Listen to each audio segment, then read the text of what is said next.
Welcome to Quiet Psychology. My name is Yana. If you have opened your eyes this morning only to feel that you simply cannot rise, if a profound and heavy stillness anchors you to your bed, not because you are physically exhausted, but because of something nameless, Carl Jung would offer you a different perspective. This sensation is not a lack of willpower. It is the voice of the soul, whispering in a language older than words. You may have spent years blaming yourself, believing that you are simply lazy.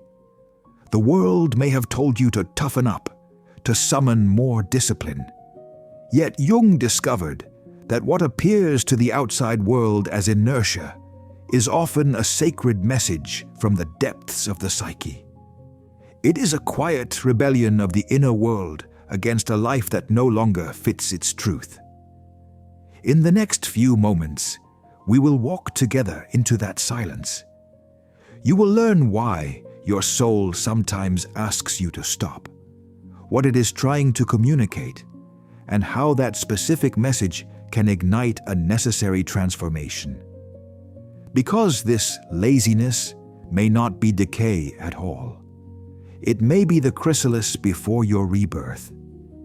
If you have ever carried the heavy weight of guilt for being unproductive, or for lacking the energy for the things you should do, prepare for a shift in perspective, one that could alter the way you understand yourself forever.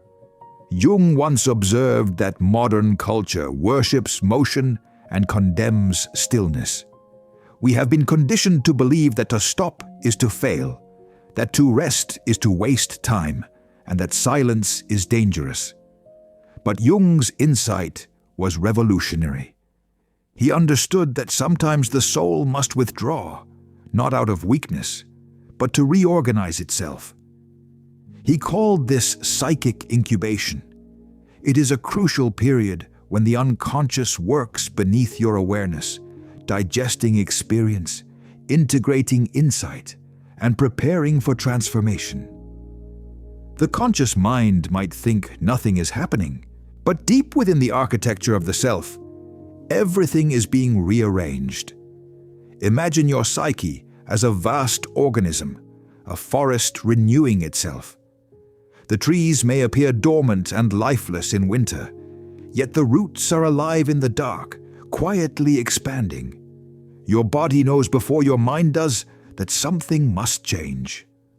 What you call not wanting to move is often the body's intuition saying, "Wait, do not rush."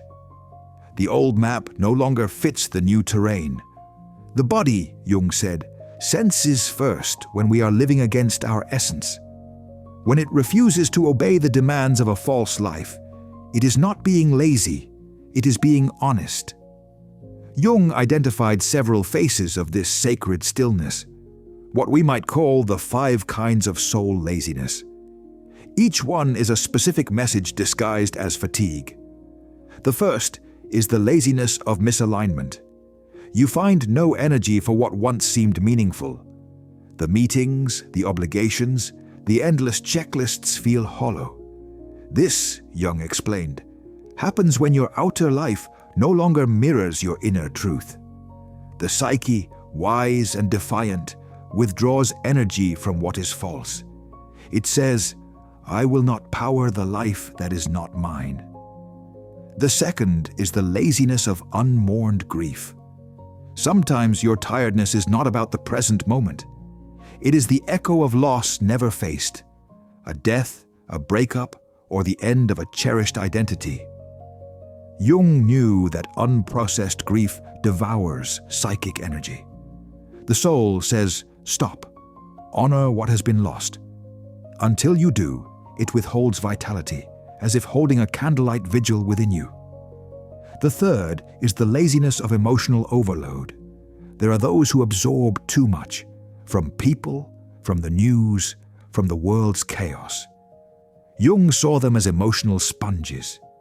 Their exhaustion is the soul's way of cleansing itself. Lying still becomes a purification ritual, a return to equilibrium. Neuroscience might describe this as the nervous system resetting, rebalancing cortisol, and restoring coherence. The language differs, but the wisdom is the same.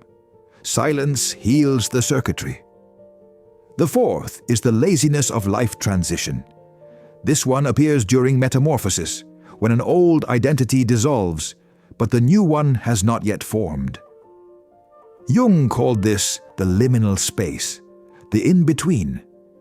You are no longer who you were, but not yet who you will become.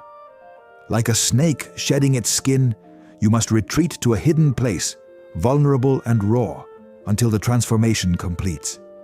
In myth, heroes always vanish before they return, into the dark cave, the underworld, or the desert.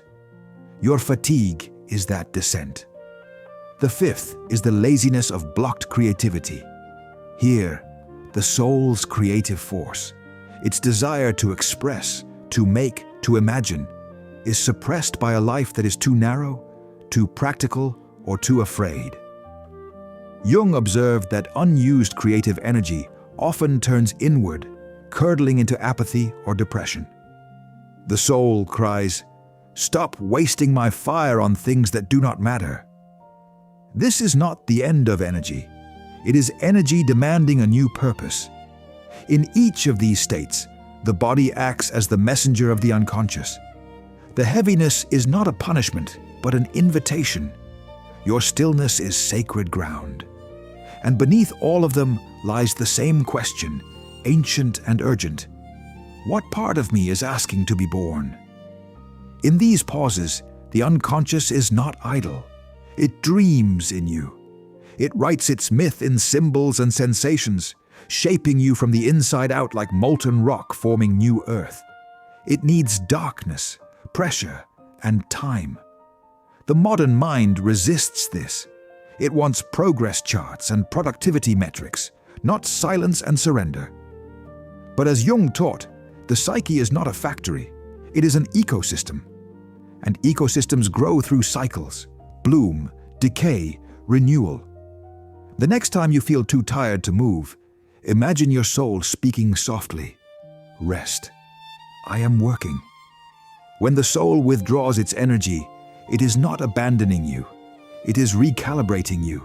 Jung often said that what the conscious ego experiences as loss, fatigue, or confusion is usually the unconscious preparing a new alignment. It is the pause between exhale and inhale, the sacred still point where transformation begins. The art is not to resist it. The art is to listen. When you fight the stillness, when you scold yourself for resting or drown the silence with distractions, you are fighting your own inner wisdom. Instead, Jung invites you to turn toward the quiet and ask, not what is wrong with me, but what is trying to speak through me. He called this practice active imagination, a dialogue with the unseen forces within. But you do not need a ritual or a textbook, only presence. When that heaviness returns, take a pen and write without censoring. Let your thoughts wander like a river. Fragments, images, nonsense, let it all flow. Jung found that through this unfiltered stream, the unconscious reveals its language, symbols, archetypes, half-remembered dreams.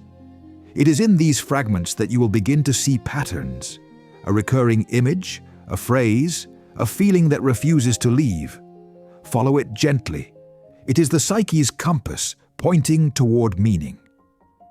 Jung proposed 3 sacred questions for such moments. First, what am I protecting myself from? Second, what in my life no longer serves my growth? Third, which version of me is longing to be born? The answers rarely arrive as logic. They come as sensations, a warmth in the chest, a sudden image of fire or water, a whisper that feels truer than any rational thought. This is the language of the self, the archetype of wholeness, the guiding center of your being. And then comes the paradox. Sometimes the most powerful action you can take is to do nothing. This doing nothing is not apathy. It is sacred rebellion. It is choosing to be rather than to perform.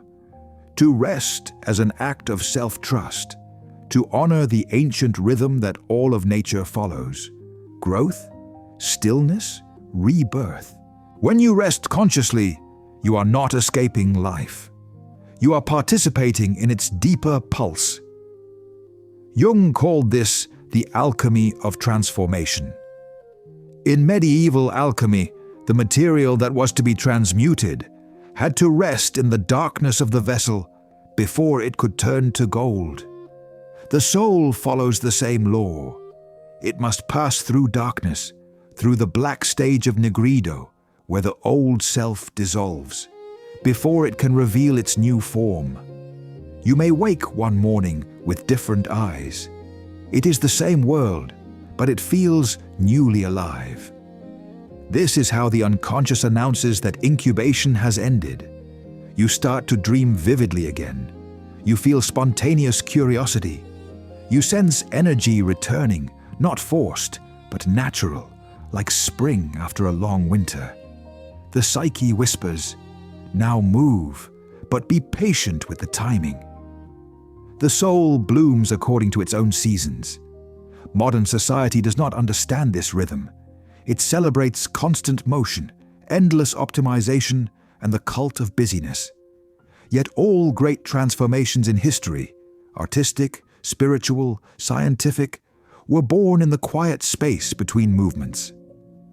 Think of Newton under the apple tree, Buddha beneath the Bodhi, Christ in the desert, Jung at his lakeside tower in Bollingen. Each retreated, listened, and returned, transformed. Stillness is not the enemy of progress. It is its origin. To pause in a world that worships productivity is an act of courage. To honor your inner cycles when society demands linear growth is an act of revolution. Jung said that the wisest people are those who know when to stop, because in that pause, they hear the self speaking through the noise. Rest, then, is not indulgence. It is devotion, a sacred right of the soul.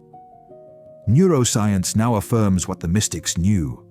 During rest, the brain's default mode network integrates memory, emotion, and insight. The mind literally weaves meaning while you lie still. The ancient wisdom and the modern science converge. Stillness is the architecture of transformation. And so the final revelation is simple yet radical. Your desire to lie down is not the problem. It is the solution. It is your soul protecting you from a life that no longer serves. It is your unconscious drawing you inward to rewrite the script. From now on, when that heaviness returns, do not curse it. Thank it. Your psyche is guiding you back to truth in the only way it can, by stopping you. Because your soul does not ask for laziness. It asks for authenticity. It asks for silence deep enough for truth to rise. It asks for the courage to live according to what is real, not what is expected. And sometimes to hear that truth, you must silence every outer voice, including your own. So rest. Listen. There is a new you forming in the quiet. And when the time comes, you will not have to force your next step. It will rise naturally, like dawn breaking through the forest of your own becoming.